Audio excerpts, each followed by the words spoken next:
Welcome to our April 28th edition of CNN Student News. I'm Carl Azus. First subject in today's commercial-free show takes us to Nepal. Rescue workers, supplies, and funding are arriving there from around the world, and journalists are sending in pictures and video that show just how bad the destruction is. Homes, businesses, temples have been destroyed. It's all because of a major 7.8 magnitude earthquake that violently shook the Southeast Asian country on Saturday. Nepal's landscape is rugged, it's mountainous. There are villages near the quake's epicenter that are hard to get to, with roads blocked and unreliable communications.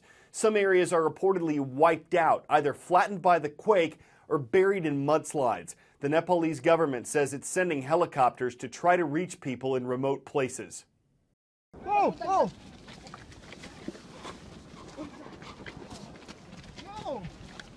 On Mount Everest, a climber at base camp got video of an approaching avalanche shortly after the quake hit. You can see the snow rolling over him in a dense cloud. This climber did survive. At least 18 others didn't. Dozens of people there were injured. Across Nepal last night, the death toll was approaching 4,000. At least 72 people died in neighboring India. China reported 20 deaths. Power blackouts in the Nepalese capital of Kathmandu weren't helping. It's hard to say how many people were injured. Officials said they numbered more than 7,000.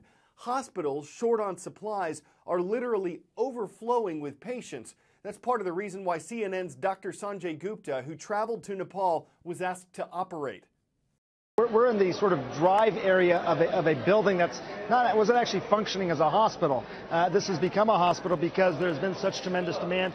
You can see people who are lined up. There have been ambulances that have come in from time to time, taxi cabs. There was an 8-year-old girl who needed an operation. There was just such demand. There's 40 to 50 neurosurgical patients in this particular area, many of them outside. I want to show you, I don't know if you can see this. They gave permission to show this scan here, but just take a quick look at, this is a CAT scan. They're able to do CAT scans here now, which is a big plus. And over here, this may be more than you can see, but that white area over there, that's the blood collection.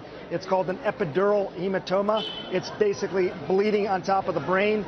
If it's not treated, that can lead to someone dying or certainly having significant neurological problems. So that was why the operation was performed, the operation that we were doing to try and remove that blood collection. But again, they asked for me to help. They're asking anybody to sort of roll up their sleeves and help because of the tremendous demand right now. From the northwest to the southeast, we're going cross-country on today's Call of the Roll. First up, the Evergreen State. That's Washington State, and it's in Mill Creek that we found the Hawks of Heatherwood Middle School. To the Lone Star State, the Vikings are watching this Tuesday. They're online at Pace Early College High School in Brownsville, Texas.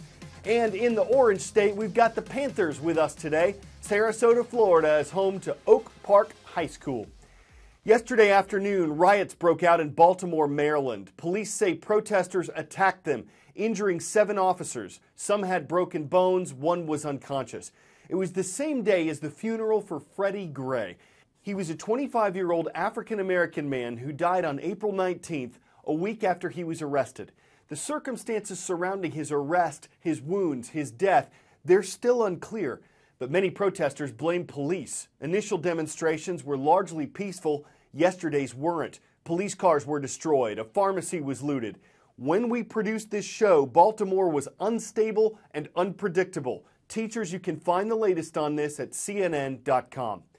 Today, the U.S. Supreme Court is hearing arguments on same-sex marriage, a contentious issue in America.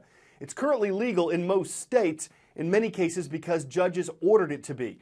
Supporters say marriage itself is a fundamental right of every couple, gay or straight. They argue that bans on same-sex marriage discriminate against gay and lesbian couples. Opponents say same-sex marriage goes against a traditional view of marriage between one man and one woman. And many opponents fear that if it becomes legal nationwide, religious institutions and some businesses could be forced to violate their religious beliefs in providing services to same-sex couples. The High Court's ruling on this is expected in June. The question before the Supreme Court: do same-sex couples have the constitutional right to marry? At issue, a lower court decision that upheld same-sex marriage bans in Michigan, Ohio, Tennessee, and Kentucky. Just 2 years ago, in a major gay rights case, the Supreme Court ruled same-sex couples already legally married had the right to receive federal benefits, but it dodged central questions. On Tuesday, the justices will face them head-on. Can states ban same-sex marriages, and do states have to recognize lawful marriages from other states?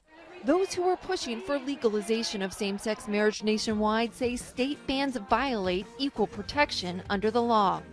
This is a case about couples who have been together for years, and all they want is to express their love and commitment to each other in front of friends and family. That's a basic American commitment, a basic American concept. There's no reason that they should be treated differently than other people.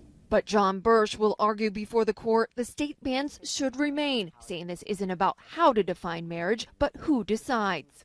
Is it the people through the democratic process where this issue has always been decided, or is it the courts? And it's the position of the states that the people get to decide. 37 states and Washington, D.C. now allow same-sex marriage, and CNN polling shows support is growing to an all-time high. 5 years ago, 49% of Americans saw same-sex marriage as being a constitutionally protected right. Now that number has jumped to 63%.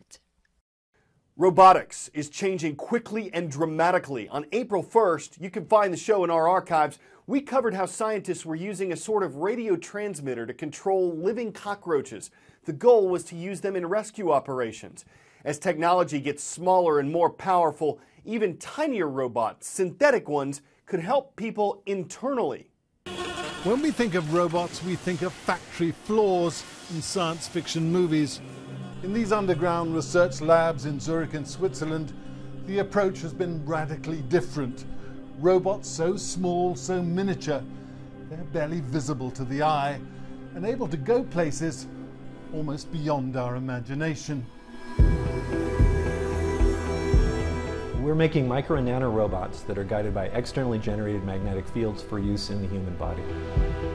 Brad Nelson is a mechanical engineer that likes to think small, very small.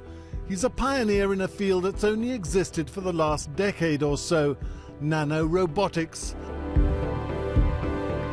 To give you an idea how small these are, if I had a teaspoon, I could fit about 3 billion of them in a teaspoon.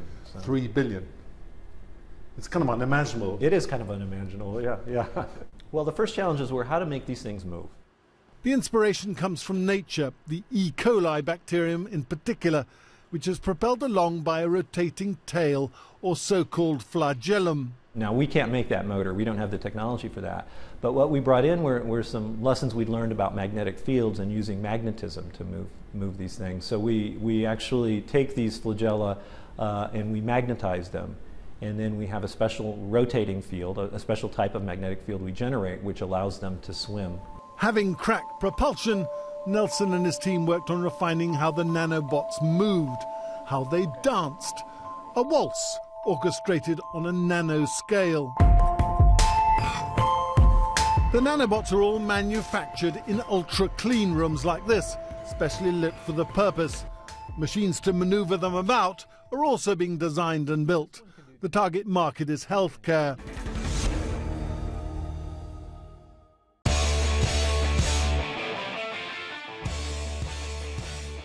Some animals are so small and cute you just want to put them in your pocket and take them to school.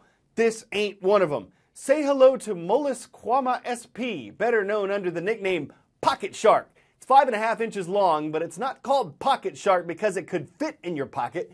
It's called that because it has its own pockets, and scientists don't know why.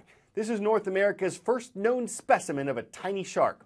If you were to pick it to pocket a shark, you'd want to pick it a pocket shark, because bull and tiger and great white are larger sharks that like to bite. Find one that fits inside your coat and you won't need a bigger boat. These puns are taking a dive. Tomorrow, CNN Student News has more in-depth coverage.